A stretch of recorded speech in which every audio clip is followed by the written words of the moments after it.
అదే నమస్కారం. నిజంగా డబ్బు విషయంలో అసలు ఊహించిన ట్విస్టుల మీద ట్విస్టులు బయటపడుతూ ఉంటాయి. బంధాలని తుంచేది అదే, బంధాలని కలిపేది అదే. అసలు ఎవరికి తెలియని రహస్యాలు బయటపెట్టేది అదే, ఆ రహస్యాలని దాచిపెట్టేది అదే. శ్రీదేవి శ్రీలత అక్క చెల్లెళ్ళు. వీళ్ళ అమ్మగారి పేరు రాజేశ్వరి, నాన్నగారి పేరు అయ్యప్పన్. సో ఇన్నాళ్ళు మనకు తెలిసిందే. ఇప్పుడు కొత్తగా శ్రీదేవికి సవతి సోదరుడు, సవతి సోదరి ఉన్నారు. అంటే ఎలా?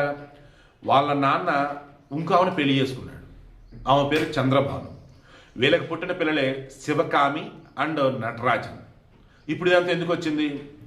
ఏకంగా చెంగలపట్టు జిల్లా కోర్టుకి బోనీ కపూర్ అండ్ బోనీ కపూర్ పిల్లలు, దట్ మీన్స్ శ్రీదేవి పిల్లలు జాన్వీ కపూర్, ఖుషి కపూర్ వెళ్ళున్నారు. ఏమని? అయ్యా, ఈస్ట్ కోస్ట్ రోడ్లో ఉన్నటువంటి 4.7 ఎకరాల భూమి ఏదైతే ఉన్నదో అది శ్రీదేవిది. ఓకే, శ్రీదేవి శ్రీలత కలిసి కొన్నారు, అది మాది.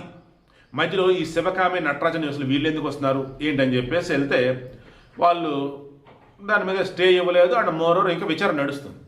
అండ్ వీళ్ళు చెప్పి పట్టించుకోవాలి. ఇది ఇంకొక మెయిన్ పాయింట్ చెప్పాడు, ఇది చెప్పాల్సింది ఇక్కడ.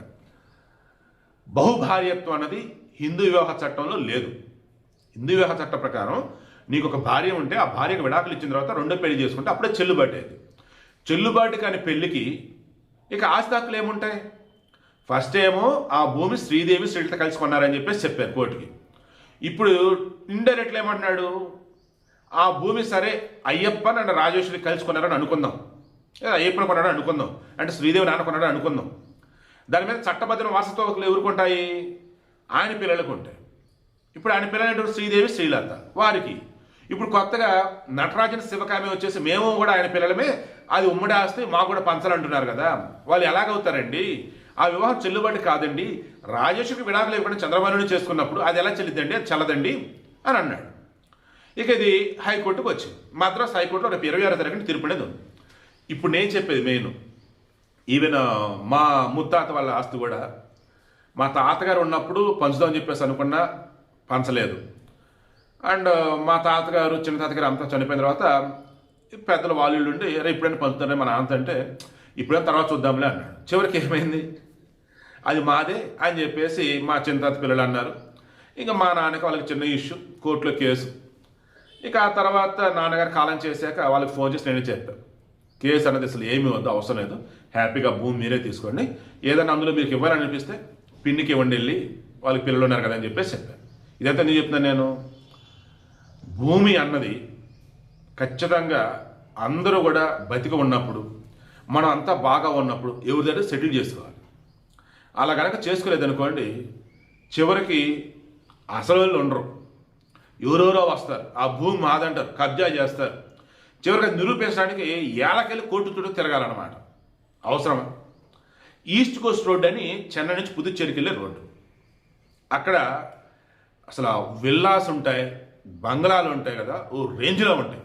రజనీకాంత్కి, విజయ్కి, టాప్ సెలబ్రిటీలకి, బిలియనర్స్కి మొత్తం అదే రోడ్డు అనమాట. సూపర్ ఉండిది ఆ రోడ్డు. అందులోనే ఈ ముత్తుకాడు అనే దగ్గర ఈ 4.7 ఎకరాలు శ్రీదేవిది ఉంది. దానికి ఎవరు వదులుకుంటారండి? రఫ్గా మార్కెట్ వాల్యూ చేసిన 100 కోట్ల పైనే. సో 100 కోట్ల ఆస్తి ఎందుకు వదలాలి? అందుకే జాన్వీ కపూర్, ఖుషి కపూర్, బోనీ కపూర్ కలగలిపి కోర్టుకు వచ్చారు. రేపు 20వ తారీఖు తీర్పు రాబోతాం. సో ఈ వీడియో నేను చెప్తున్నది, ఎన్నాళ్ళు శ్రీదేవి నాన్నకి 2 భార్యల విషయం ఉరికి తెలియదు. శ్రీదేవి వాళ్ళ నాన్న రాజేశ్వరి ఆవిడ పెళ్లి చేసుకున్నాడు, చంద్రబాబు ఆవిడ పెళ్లి చేసుకున్నాడు.